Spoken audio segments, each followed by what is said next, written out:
नमस्कार. स्वागत आहे तुमचं एका नव्या व्हिडिओमध्ये. मित्रांनो, शेतकऱ्यांची जी काही कर्जमाफी झालेली आहे, त्याच्यामध्ये काही शेतकऱ्यांच्या मनामध्ये वेगवेगळ्या प्रकारचे संभ्रम आहेत. इव्हाना जे की वेगवेगळ्या न्यूजच्या माध्यमातून किंवा या ठिकाणी प्रशासकीय जी काही यंत्रणा आहे, त्या यंत्रणेच्या माध्यमातून न सुटणाऱ्या ज्या प्रश्न आहेत, त्या प्रश्नांचा उलगडा या आपण आजच्या व्हिडिओमध्ये बघणार आहोत. मित्रांनो, या ठिकाणी बघू शकता की पुण्यश्लोक अहिल्यादेवी होळकर या योजनेअंतर्गत ज्याही काही लाभार्थी आहेत, त्या लाभार्थ्यांचं कर्ज माफ 2 लाख रुपयापर्यंत झालेलं आहे. आणि ज्यांचं काही रेग्युलर कर्ज आहे, म्हणजे ज्यांनी रिन्युअल केलं आहे किंवा प्रत्येक वर्षाला भरून दुसऱ्या उचलतात किंवा रिन्युअल नेहमी करत असतात, यांना 50,000 रुपये प्रोत्साहन पण भेटणार आहेत.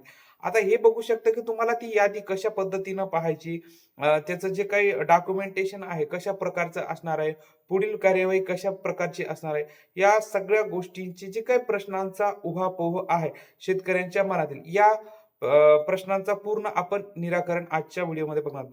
मित्रांनो, YouTubeवर तुम्ही बघत असाल की बरेचसे असे व्हिडिओ आहेत की त्या व्हिडिओतून सांगितलं जात आहे की अशा-अशा प्रकारचे डॉक्युमेंट्स जमा करा.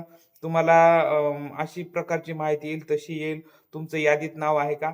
तर माझं एक स्पष्ट सांगणं आहे की कोणत्याही प्रकारची यादी अजूनही शासनाने प्रसिद्ध केलेली नाही आहे. आणि कुणाचं माफ होणार आहे आणि कुणाला प्रोत्साहन पण भेटणार आहेत, या सगळ्या गोष्टींचा जो काही आढावा आहे, तो आढावा बघू शकता की फडणवीस सरकारने या ठिकाणी सांगितलेला आहे की 1 एप्रिलला जी काही समिती गठन होणार आहे आपल्या कर्जाच्या बाबतीत, त्या समितीने जे काही निकष देईल, त्या निकषानुसार बँकाला निर्देश येतील आणि त्या निर्देशानुसारच तुम्हाला एक बँकेमधूनच याद्या जनरेट होतील आणि त्या याद्यानुसार तुम्हाला कॉल सुद्धा येतील किंवा तुमच्या ग्रामपंचायत असेल किंवा तुमच्या प्रशासकीय स्तरावर म्हणजे तालुका स्तरावर याद्या प्रसिद्ध होतील आणि तिथून पुढची जी काही तुमची कार्यवाही आहे, डॉक्युमेंटेशनची प्रोसेस आहे, या सगळ्या गोष्टी होतील.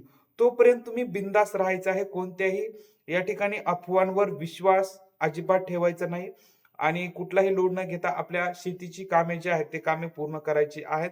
जे YouTubeवर वेगवेगळ्या प्रकारची माहिती आहे, की अशा प्रकारचे डॉक्युमेंट गोळा करा, असे यादी चेक करा. तर सध्या तरी कोणत्याही प्रकारची यादी प्रसिद्ध झालेली नाहीये. तुमचे जर काही मनामध्ये प्रश्न असतील, तर तुम्ही मला कमेंट्स बॉक्समध्ये विचारू शकता. मी तुम्हाला प्रत्येक प्रश्नाला वैयक्तिक उत्तर देण्याचा नक्की प्रयत्न करेन. जर हा व्हिडिओ आवडल्यास लाईक करा आणि प्रत्येक बांधवांपर्यंत हा व्हिडिओ शेअर करा.